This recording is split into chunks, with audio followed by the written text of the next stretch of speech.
What's up everybody, in today's video I'm going to be teaching you how to play Smoke from my personal experience. If you're looking to get better at Smoke or just better at Siege in general, this is definitely the video for you. And with that out of the way, let's get straight into the video. So first of all, we're going to go over Smoke's basics. Now, with Smoke, loadout wise, you want to be running the shotgun SMG-11 combo. The reason for this being is because the shotgun helps you with sight setup. You can make rotates, you can make head holes, feet holes, hip holes, you can make really high level holes to be able to throw your smoke grenades through, stuff like that. You want to be able to make holes for your team.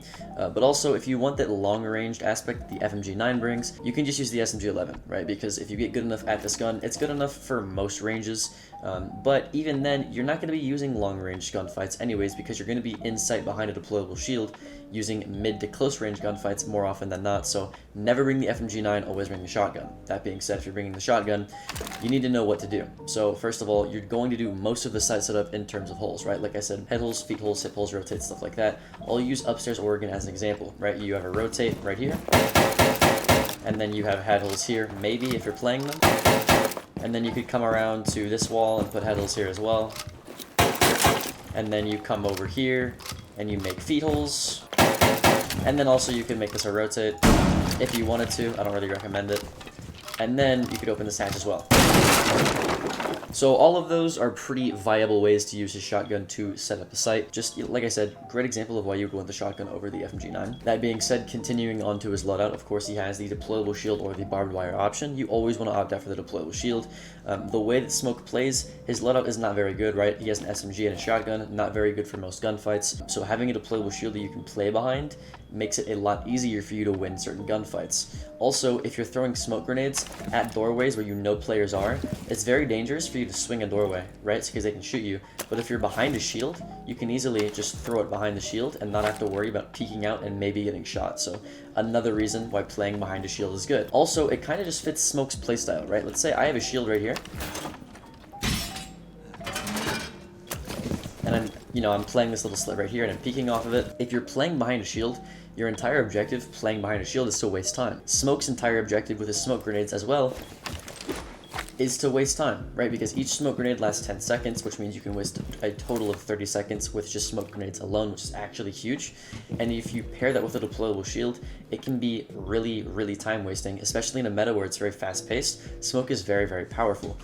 So that is another reason why you want the deployable shield, is to further waste time, especially with his smoke grenades. Talking about his smoke grenades, the final part of his loadout, these things are very, very versatile and are going to be the main talking point in my video. You can use these in so many different ways, and there's such a high skill ceiling with what you can do with them and how you play around them, and that's why Smoke is played at such a high level, and there are very good Smoke players and very bad Smoke players. So going into it, what are some basic ways you can use smoke grenades? Well, if someone's pushing you, let's say they're flashing and they're using utility and you know they're about to push you, you could just, again, smoke a door, right?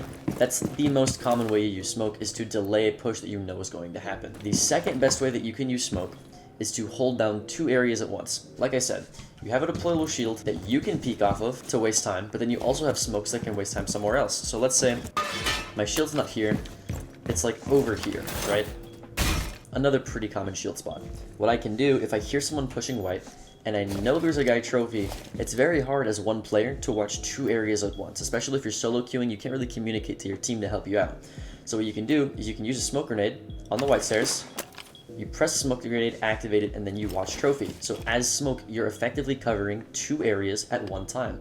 And because you have 3 of these, you can do this for a good solid 30 seconds. Hopefully by that time, you've at least gotten the kill on the part where you're not smoking, and then you can reevaluate and re-peek the person so you're in a 1v1. Or what you could do, you smoke that off, you take the gunfight, and then you use the smoke as cover to then reposition to a different area, so that you're only focusing on one person and you're not vulnerable to somewhere else. So that's my second tip, is using smoke grenades as cover, and also using smoke grenades as a way to slow down 2 places instead of just 1. You never want to smoke where you're looking, you always want to smoke next to where you're looking if people are pushing you from another place. That way you can waste as much time for as many people as possible. The third way to use smoke grenades is to use them on shield operators. What a lot of people will do is, let's, use my deployable shield as a fake OSA shield. A lot of people will play Monty or OSA and they'll put a shield down right here. The reason they do this is because whenever they try to walk through this doorway, there's 30 different angles they can get shot from, so having a shield here that can easily just get information so that they can peek it is very powerful for attackers. So something that they'll do, they'll put an O shield here, they'll put a anti-shield here, because there's an angle 1 here, there's an angle here, there's an angle here, there's an angle here, there's an angle here, there's an angle here, there's an angle there. There's like 3 angles from the storm side in general, and then not to mention like all the utility on the doorways and stuff. It's just very safe to put a shield here. So people put a shield here. Let's say this is an OSHA shield, right, or a Monty, whatever it may be. As a smoke player, if you throw a smoke at them, it's a great way to get that pressure from their shield away, right? Because if you smoke them, they're going to run away from their shield, and then subsequently, all the information that they gathered on that shield of like where you are, right? If you're sitting behind a shield, they're going to be like, oh, okay, I see him, he's over there, I see him, he's over there. If you smoke them and they run away, now you and your entire team can reposition, so all that information they gathered goes to complete waste.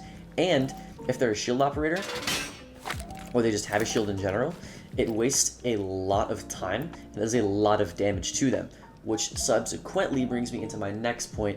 You can use smoke grenades to do damage. If you use smoke grenades to do damage, it can actually be very effective. Smoke grenades do a lot more damage than you'd think. I'm pretty sure it's 15 damage per like 0.7 seconds. I'm not actually sure about that, but it does a lot of damage over time. So if there's a lot of people grouped up in one area and you throw the smoke grenade behind them or in them, not in front of them, but behind them or in them.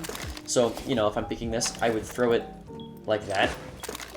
That way the smoke grenade lands behind them. Maybe not that far, but like just behind them. You throw it behind them because they have one of 2 options. They can either run into you, in which case you shoot them, or they can try to run away. If they try to run away, the smoke is behind them, so they have to travel through the entirety of the smoke grenade, which does a lot of damage to be able to leave the area and then come back in, right? So throwing it on them or behind them is a lot better than throwing it, let's say, like on the door frame right here, or throwing it like at the door. Because then if they're an attacker, they see that, they just easily leave and no damage is done, right? You just effectively wasted a smoke grenade. So you never want to do that. You want to always be throwing it at them or like near them as much as possible. Also, if people are planting, let's say people plant here, this is the default spot in most low elo lobbies. If you go into the higher elo or you're playing in competitive, this is the default spot right here. So if you're playing smoke, you can use this information. Let's say you're playing in dorms. You can deny people's plants, right? This was the main way people played smoke for the longest time, back when like it was a plant meta and people were planting all the time. Nowadays, people aren't really planting that much. This is why I put this tip at the very end of the video. People plant like 2 out of 10 rounds max, right? So using this isn't as effective, but if you get to the opportunity to be able to deny a plant with smoke, it's very effective. You can throw the smoke grenade near where you know they're planting, and you're easily able to deny their plant, right? Because it does damage over time. So you have to get up, leave, and then come back and try to replant.